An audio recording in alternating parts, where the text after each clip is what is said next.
ആമേൻ, ആമേൻ. യേശുവിൻ്റെ ഏറ്റവും പ്രിയമുള്ള കുഞ്ഞെ, പുറപ്പാട് 1:12 പീഡിപ്പിക്കും തോറും അവർ വർദ്ധിക്കുകയും വ്യാപിക്കുകയും ചെയ്തുകൊണ്ടിരുന്നു. സത്യത്തിൻ്റെ കാര്യത്തിൽ ഇതാണ് നിത്യസത്യം. സത്യം നിന്റെ ചങ്കിലും എൻ്റെ ചങ്കിലും ആരുടെ ചങ്കിലും ആകട്ടെ, അതിന് നിറമില്ല, ജാതിയില്ല, വർണ്ണമില്ല. സത്യത്തെ എന്ന് പീഡിപ്പിക്കാൻ ശ്രമിച്ചാലും സത്യം കൂടുതൽ ജ്വലിക്കുക തന്നെ ചെയ്യും. ബൈബിളിന്റെ സത്യം അതാണ്.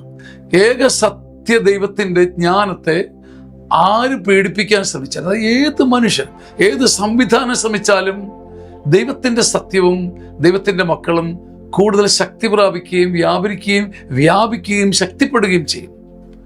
രാജ്യ നിയമത്തെയും ദൈവ നിയമത്തെയും ഒരാൾ അതിലംഘിച്ചാൽ അദ്ദേഹം ശിക്ഷിക്കപ്പെടട്ടെ. പക്ഷേ സത്യത്തിന് വേണ്ടി നിലകൊണ്ടിട്ടൊരാൾ ശിക്ഷിക്കപ്പെട്ടാൽ ദൈവനീതിക്ക് വേണ്ടി ഇറങ്ങും.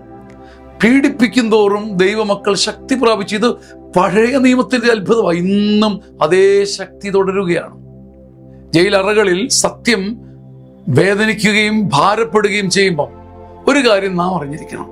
നമുക്കൊരു സന്തോഷവും നന്മയും കിട്ടിയാൽ, ഒരു ലോൺ ഒരിടത്തുനിന്ന് കിട്ടിയാൽ, ഒരു സഹായം ഒരിടത്തുനിന്ന് കിട്ടിയാൽ, ഒരിടത്തൊരു നല്ല പദ്ധതി ഉണ്ടെങ്കിൽ നാം ജനത്തോടും കൂട്ടുകാരോടും പറയില്ലേ? അതുപോലെ തന്നെ ഏക സത്യദൈവത്തെക്കുറിച്ച് നെഞ്ചുവിരിപ്പോടെ പറയാനുള്ള അവകാശം, അത് കേൾക്കണോ സ്വീകരിക്കണോ എന്നത് അവരുടെ സ്വാതന്ത്ര്യം.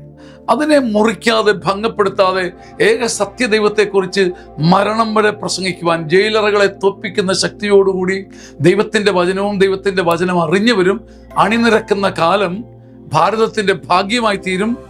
ആമേൻ, ആമേൻ, ആമേൻ.